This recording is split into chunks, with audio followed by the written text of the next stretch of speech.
Good morning, everyone, and welcome to the Quantum Leap Futures Morning Leap Session for Thursday, October the 25th, 2018. My name is Doug McKay. I'm the founder of Quantum Leap Futures. Each morning we get together in these live go-to sessions to take a look at the market, macro and micro, take a look at the structure of the market, and then we drill down to our trade levels, our targets, and our hypotheses. Our hypotheses are our trade plans. We do create multiple trade plans.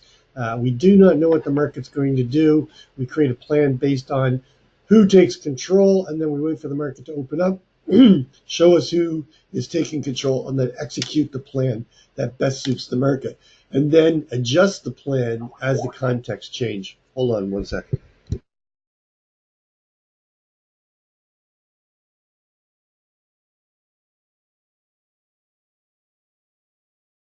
Sorry about that.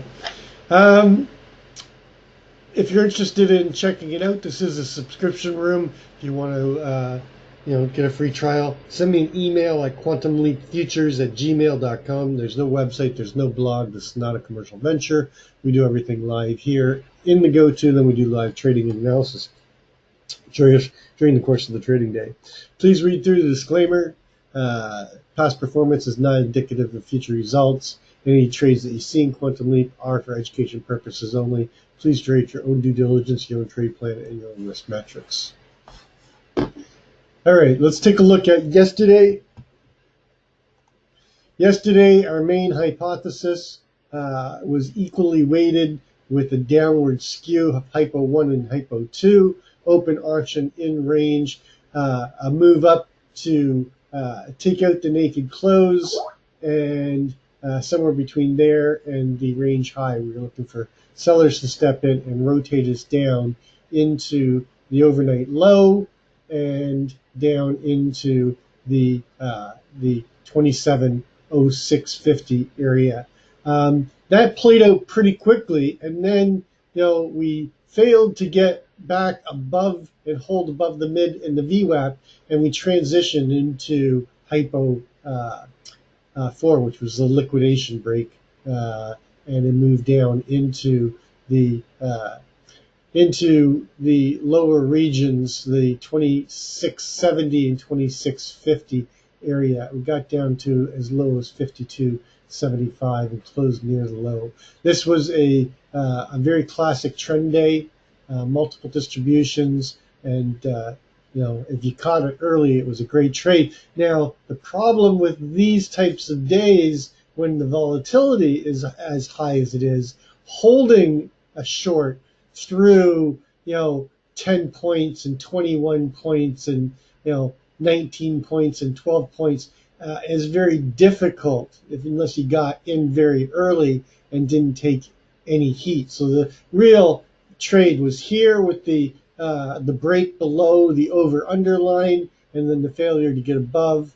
It was here, or here, and possibly here were the best entries short of the day, where you could have probably held a runner and not have it come back severely on you. So it's just difficult when you've got the counter rotations. I actually, we did an impromptu study session last night and was talking the fact that I actually was 50-50, in the number of shorts to the number of longs that I took, and that usually happens on a balanced day, but the rotations were big enough that I was able to make a really good day out of it. So let's take a look at the calendar.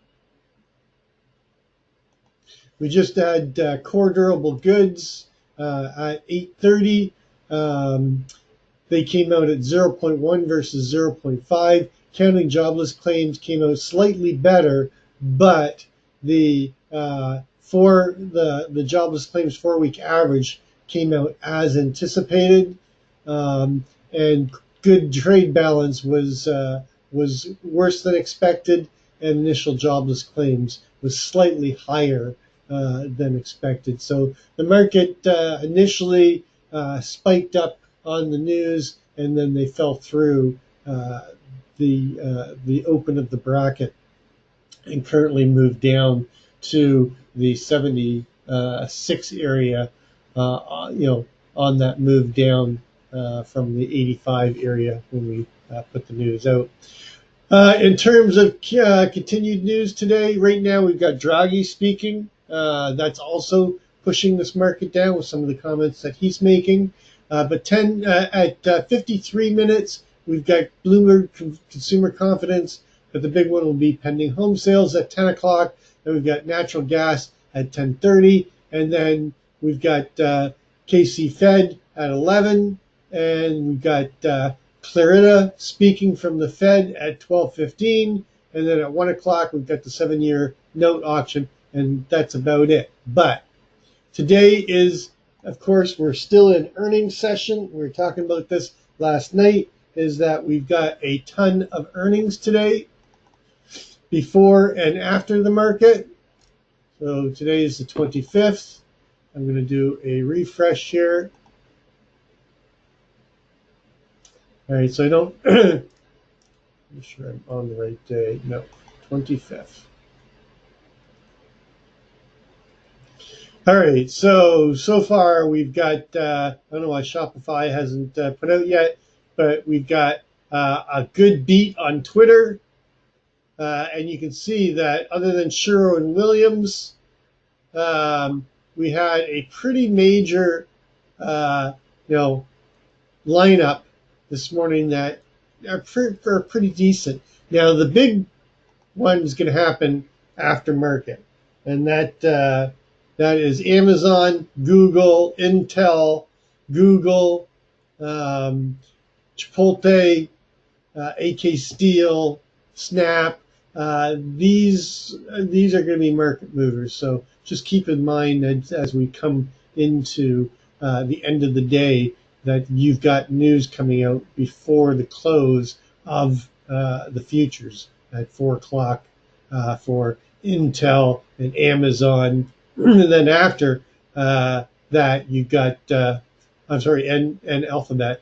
And then you've got Google coming out later, and a whole bunch of slews that will come out before the Globex session opens. So let's take each day. I start with the same routine. I do it in the evening. I do it in the morning. I start with my macro chart, and I go to a monthly.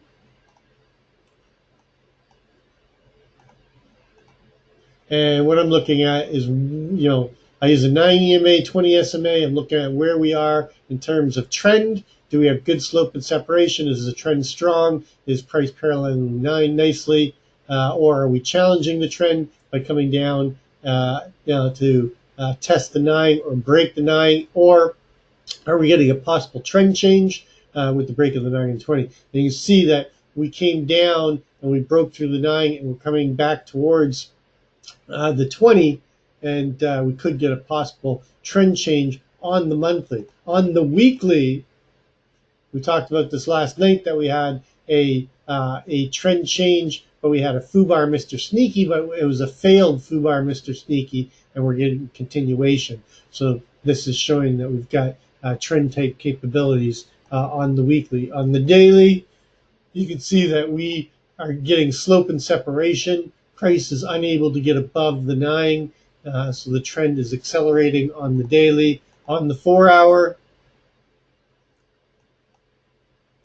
same thing. We had a FUBAR Mr. Sneaky here. We come up and we close the technical gap, and we're failing at the 9. We've got slope and separation to the downside. The trend is intact on the 4-hour. And on the 30-minute, we've basically been down here chopping sideways, and we're coming down and possibly breaking the 9 and the 20. So we want to watch this 78 level. I'm watching 77 because that's the LVN from the overnight session. So let's take a look at the overnight session. We opened auction inside range. We tried to go and test the low at 52 and a quarter, but buyers stepped in at the 58s, and then we rotate and we get back above the open. We come back and we just start chopping, going sideways around that 70-71 area we were talking about. That 71-75 was the naked VPOC and a key area on the macro. And then Europe opened up, and Europe took us up into the 92. Hold on one second.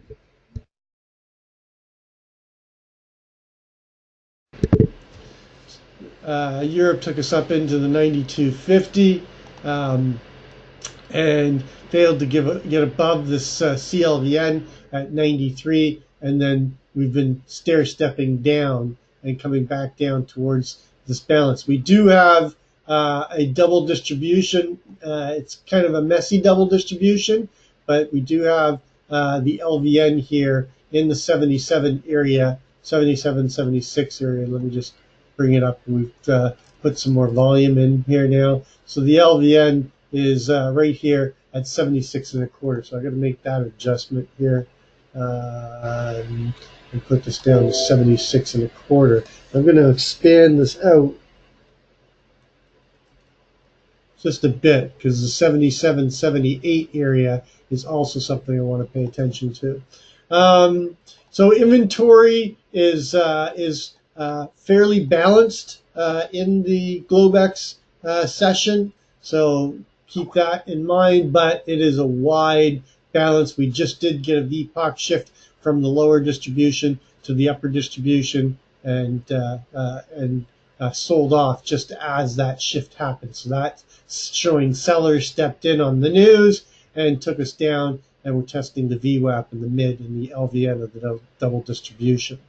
So taking a look at the big picture structure, we did a lot of work on this. The members can go and watch the video from last night, but we have fallen out of this balance up here and broken through the longer time frame microcomposite VPOC that goes all the way back to the gap up day here. I'm sorry, here. This actually should be moved down to here. And the most traded price is the 27.50 area, and we fell through it. So now we're back in this area down here, which we haven't seen for quite some time. And the next big destination is this 26.41 and 75. And if we do not hold, inside of the prior breakout day, we should see a move down, and that'll be our next destination. And then our key line in the sand is going to be the 27.50, because if we get through that, we're likely to take a trip down into value, testing the value area low of this very wide, microcomposite value area. Key levels to pay attention to: 93 on the upside, and 50 on the, it shifted down to 49, but it was 50. Here, you can watch the 52.25 low, but you got to get through that 50 area, and then I'd be looking for a move down into the 41.75 and if we don't bounce there, a possible move down to test the other side of this balance. Okay, and the CLVN at 27.50. Anything below that, I think we get a bigger move down, and we test the value area. And once we break out of this bigger value, then you got to think in a bigger time frame, because of the fact we're breaking out of our yearly balance that we've been in, going all the way back to November of last year, to be quite honest. And we could see a bigger move down into this prior area down here that is in the 2400s. And this value area is like 200 and I forget how many points it was, but it's over 200 points. So once you break out of a big value area, you can be thinking that you could see a 200 plus point move, okay, of price discovery outside of this balance. I'm not saying it's going to happen. You got to be prepared for something like that. In the meantime, we have to focus on this area right here, and we went through the levels and put them onto our chart in the homework session, so I'm not going to bother going through it here. Let's just go right into our levels.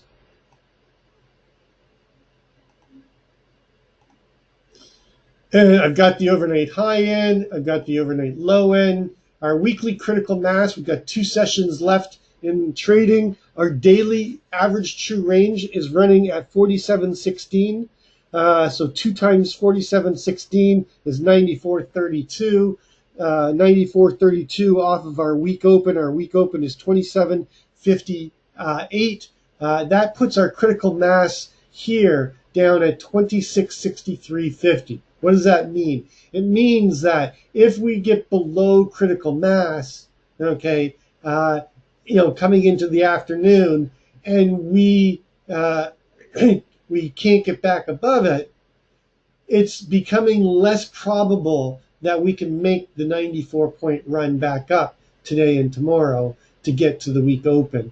And therefore, we could see capitulations of the buyers, and the sellers could take control and push us down even further. And we get into a drift into the close, and we look for weakness coming into Friday, because there's no possible way they can run it back up to the week open.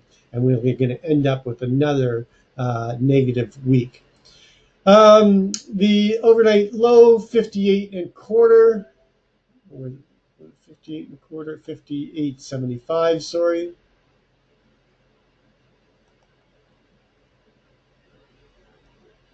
And then our overnight high, 92.50. Our VPOC just shifted, so it's not likely going to shift back down unless we get down there again. And that's at, I can't read that.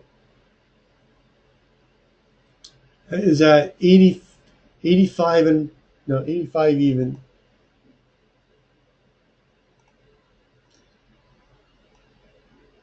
And we got all the other information that we need. So in terms of hypothesis, we close near the, why is that moving? 58.75, right? We close near the low of the prior day. We're going to be, opening up below that 92.25 and that 93. That's one thing I wanted to do as well. So let me just send this to the back. I want to expand this out. Whoops. I'm going to expand this out to incorporate the 93 area as well. And I'm looking for a open auction in range. There's no value from yesterday because it was a trend day. I'm looking for a rotation up.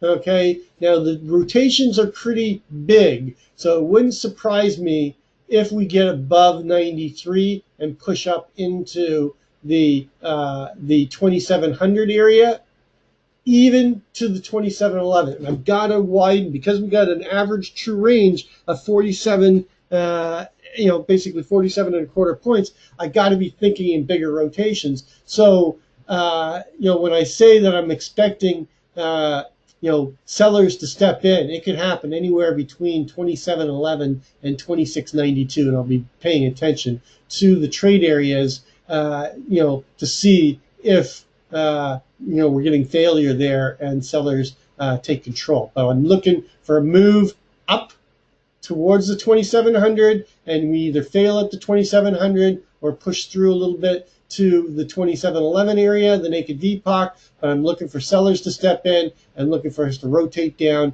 and take out the overnight low, break through the prior day low and push down. And my main target on Hypo 1 is 41.75. And we could get a late day probe down into the key line in the sand at the 26.27, and then bounce and come up and close back up in here in the 41.75 area. That is Hypo 1. Because of the wide range and the volatility and the size of the rotations and the velocity of the rotations back up, I give Hypo 2 equal weight, but it's basically opposite. open auction, in range, wide opening swings, a move down into the overnight low, try to break below the 52 and get either a false breakout or failure to break, and then buyers step in early, rotate us up through the 92 area, and then push up into the 2711 and chop around inside the lower distribution between 37 and 92 of 2 days ago, and in the upper distribution, okay, filling in this LVN right here that runs, between the IB and the VPOC, and eventually ending back up inside a balance here at the 2750 and closing somewhere around that 2750. That is hypo 2. Hypo 3 is a continuation move down. So we'd be looking for an open test drive, move up into the overnight VPOC, a failure to come up and take out the naked VPOC, and sellers step in quickly, break us down below the 52, come and chop between the 41 and then push down into this 27 and fail and push through down into this 2610 to 2600 area. And our key support is the 2610. That's where the longer time frame microcomposite value area low is, and we'd be looking for a bounce off of that because it's a big area. But if we break that, then I think we really are going to see a bigger move down, and that could go as low as the 2400s. That is not today. Not today. I just think we come down on hypo 3 and test the 2600s, maybe even dip into the 2500s and pop back up. Hypo 4 is a take back day. Open auction, in range, failure to take out the gap. We will have a gap. It's not a range gap, but it is an open gap, and it is, it's not huge, but failure to take out that gap. Buyers take control early, and we basically start trending up and grinding up and coming all the way back up into this weak open or near the weak open, and back up into the mid 27 40 area, and into this upper distribution where we closed 2 days ago. So that's what I'm looking at. There's a fifth alternative as well, which is basically an inside day, and we chop filling in this low area between the 2700 and the 7175, and just basically chop sideways on a 10 to 15 point move, maybe even 15 to 20 point range on that day. So that's my hypos for ES, and a quick look at gold as we always do. And gold is still continuing to accept the breakout and accepting that 1230. We actually can put a smaller profile on the last 3 days.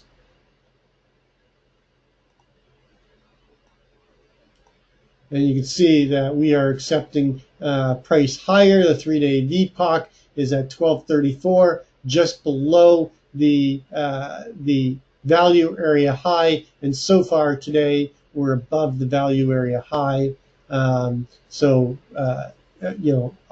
this new distribution from the breakout of this balance. So the idea is that we still continue up towards that 45, and if we get above the 45, I'll move back into the 1250 area. If we fail to hold the 33, look for them to come back into balance at 1230, and more likely come through value again and come and test that 1225 area. And anything below 1225, we got to be looking at that 2170 fractal low, and any break below that could bring us down into the 17s. And we could see further weakness coming in if we don't hold those 17s. Anyway, that's going to complete our pre-market session. As always, trade well, trade safe, and we'll catch you on the flip side.